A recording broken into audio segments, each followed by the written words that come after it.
Ukraine युद्ध के चलते पूरी दुनिया में खड़े हुए गेहूं के संकट पर भारत को दबाव में लेने की कोशिश कर रहे पश्चिमी देशों को भारत ने करारा जवाब दिया है। भारत ने दुनिया को याद दिलाया है कि भूख के संकट के दौरान ताकतवर देशों को वैसा रवैया नहीं अपनाना चाहिए जैसा कोरोना की वैक्सीन बनने के बाद अपनाया गया था। यानी भारत ने अमेरिका और उसके सहयोगी देशों को आईना दिखाते हुए साफ किया है कि उन्हें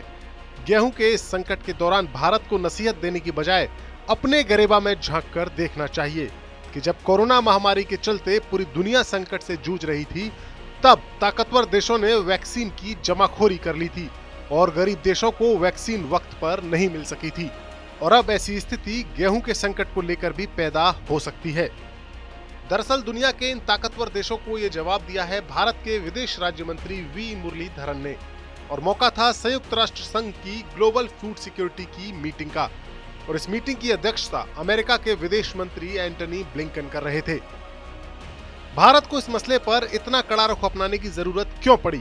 यह बताने से पहले हम आपको वी मुरलीधरन के उस जवाब से रूबरू कराते हैं जो उन्होंने संयुक्त राष्ट्र संघ के मंच पर दुनिया के इन रईस देशों को दिया है। भारत के विदेश मंत्री का कहना था कि इंटरनेशनल स्तर पर खाद्य सुरक्षा के मसले पर समानता और एक जैसे वितरण की जरूरत है। हमने देखा था कि कोविड-19 की वैक्सीन के वितरण के दौरान इन सिद्धांतों का पालन नहीं किया गया था। भारत का ये जवाब दुनिया के उन रईस देशों के लिए एक आईना है जिसे दिखाकर भारत ने ये याद दिलाया है कि किस तरह से कोरोना की वैक्सीन के वितरण के वक्त अमीर देशों ने इसकी जमाखोरी करके पूरी दुनिया में स्वास्थ्य संकट खड़ा कर दिया था,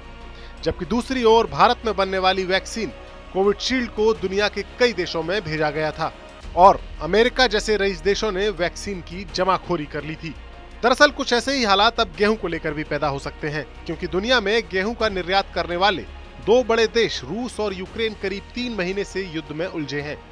यूक्रेन का लाखों टन गेहूं उसके पोर्ट्स पर पड़ा हुआ है, क्योंकि उसके मारियोपोल और ओडेसा जैसे पोर्ट सिटीज युद्ध में फंसे हुए हैं और ब्लैक सी में रूसी नेवी के ब्लॉकेड के चलते यूक्रेन का कारोबार पूरी तरह से बंद है।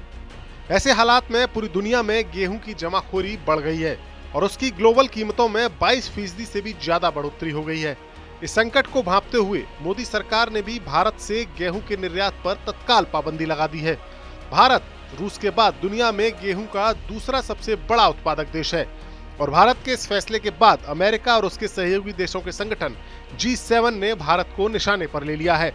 G7 की कोशिश है कि भारत पर दबाव बनाकर इस पाबंदी को खत्म कराया जाए, लेकिन भारत के विदेश राज्य मंत्री वी मुरलीधरन के इस बयान से अब ये साफ हो गया है कि भारत इस संकट से जूझ रहे गरीब देशों की मदद तो कर सकता है, लेकिन इसके लिए वो किसी के दबाव में नहीं आएगा। और इससे पहले G7 जैसे रईस देशों को भी ये स्पष्ट करना होगा कि इस मसले पर गेहूं की वैसी जमाखोरी नहीं होगी जैसी कोरोना की वैक्सीन की हुई थी।